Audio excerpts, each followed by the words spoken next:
चीन के महान दार्शनिक लाओ त्सू ने कहा था कि health is the greatest possession, contentment is the greatest treasure, confidence is the greatest friend. Hindi में इसका अर्थ है स्वास्थ्य सबसे बड़ी दौलत है, संतोष सबसे बड़ा खजाना है और आत्मविश्वास सबसे बड़ा मित्र है। यानी इन तीन चीजों के बिना आप किसी भी बीमारी से लड़ नहीं सकते। यही आपके सबसे बड़े हथियार हैं।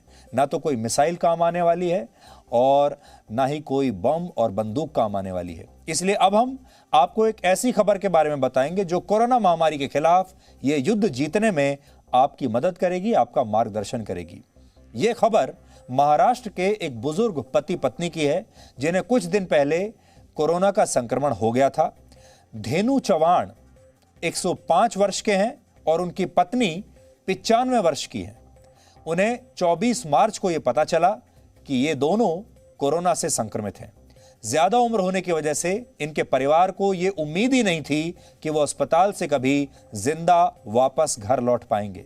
हालांकि जब लोग उम्मीद हार चुके थे तब भी इस बुजुर्ग दंपति को पूरा विश्वास था कि कोरोना वायरस इनका कुछ नहीं बिगाड़ पाएगा।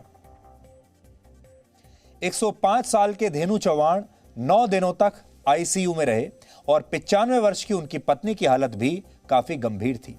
9 दिनों तक उन्होंने अस्पताल में संघर्ष किया और आखिरकार उनकी टेस्ट रिपोर्ट नेगेटिव आ गई।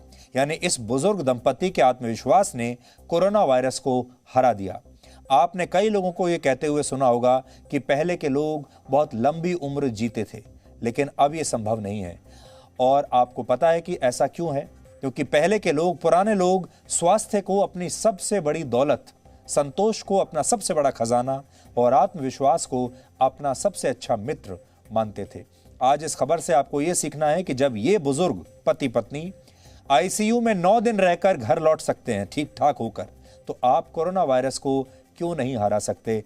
इनको आप देखिए, इनकी तस्वीर देखिए। मैं बड़ी स्क्रीन पर आपको ये दिखाता हूं। देखिए, दोनों पति पत्नी 195 साल के पति हैं और उनकी पत्नी जो है 105 साल के पति हैं और 95 साल की इनकी पत्नी है।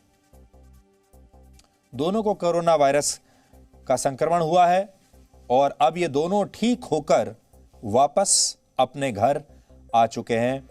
आपको हिम्मत देने के लिए आज इन दोनों का वीडियो हम आपको दिखा रहे हैं।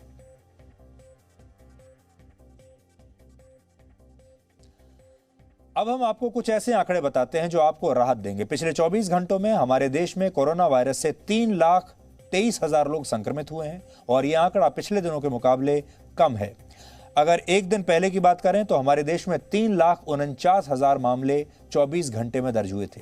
ये इसलिए अहम है क्योंकि इस दौरान कोरोना के 16,58,700 टेस्ट भी हुए। यानी टेस्टिंग की स्पीड स्लो नहीं हुई है, बल्कि नए मरीजों की संख्या कम हुई है। क्योंकि बहुत सारे लोग, जब ये संख्या कम होती है मरीजों की, संक्रमण की, तो लोग कहते हैं कि अरे टेस्टिंग रोक दी होगी, टेस्टिंग नहीं हो रही होगी और टेस्टिंग कम हुई है इसलिए आंकड़ा भी नीचे चला गया। लेकिन यहां आपको बता दें कि टेस्टिंग उतनी ही है जितनी हो रही थी। अब देखिए, पिछले 24 घंटों में 3,23,000 नए मरीज हैं, 2,771 लोगों की मौत हुई है और 2,51,000 मरीज ठीक भी हुए हैं।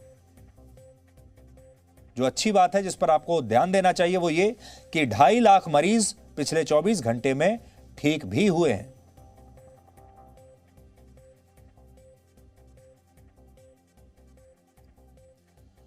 तो हम आपसे यही कहेंगे कि आंकड़े कभी झूठ नहीं बोलते। आंकड़ों पर हमेशा नजर रखिए। आप जहां भी हो सके ऐसे मीडिया पर भरोसा कीजिए जो आपको हर रोज सही आंकड़े आपके सामने रखता है।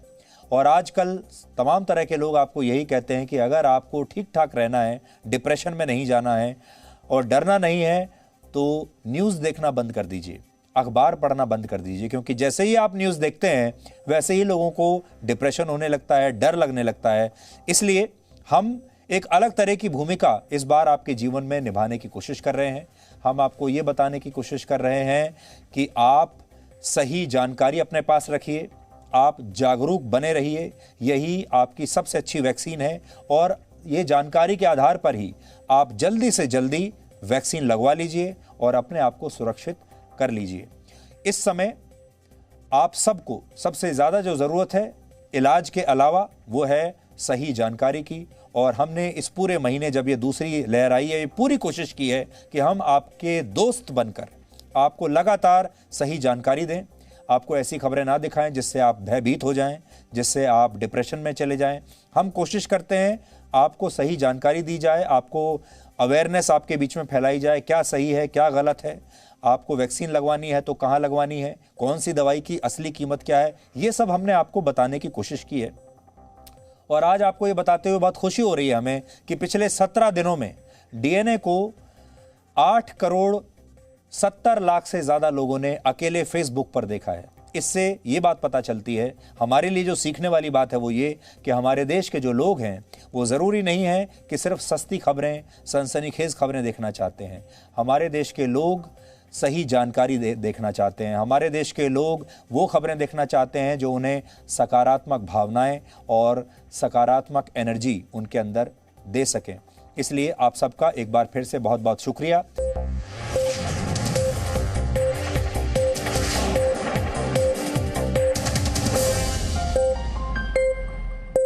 Presenting B News app, available on Google Play and App Store. Download it now.